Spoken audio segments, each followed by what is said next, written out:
Which ancient Egyptian queen wrote a letter to the Hittites asking for a new husband? This is one of my favorite topics to talk about within the Amarna period, and this is going to be 2 parts. There is a document that is found in the ancient Hittite capital of Hattusa called the Deeds of Sep-il-Uliuma I. It dates to the Amarna period in ancient Egypt and relates the relationship between the Hittite king and the Egyptian king. Now, while the Hittite king was laying siege to Carchemish, he received a letter from the Egyptian queen. This is not an image of it, just FYI. The letter says, "My husband has died and I have no son. They say about you that you have many sons. You might give me one of your sons to become my husband. I would not wish to take one of my subjects as a husband. I am afraid." The Hittite king exclaimed, "Nothing like this has ever happened to me in my entire life. Go and bring the true word back to me. Maybe they deceive me. Maybe in fact they do have a son of their lord." The queen responds with, "Why didst thou say they deceive me in that way? Had I a son, would I had written about my own and my country's shame to a foreign land?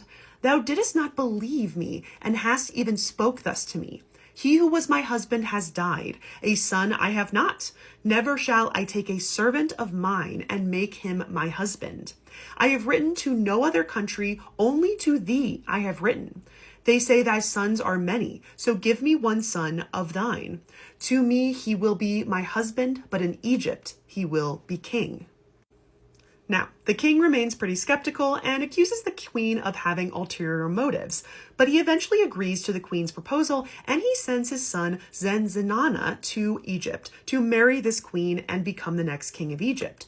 Unfortunately, it is discovered that the prince is killed en route to Egypt. Most likely, it appears that he was murdered. The next pharaoh of Egypt denies knowing this negotiation and denies that he even had the prince murdered at all. The unfortunate thing about this entire exchange, which we are so grateful to have preserved, is that none of the pharaohs' names in this text can be connected to actual names of the pharaohs of ancient Egypt.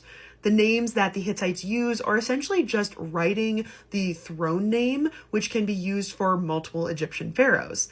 And the name that they use for queen is just an addition of the title Ta-Hemet Nesut, or king's wife. And in the next video, we'll talk about who might be this queen.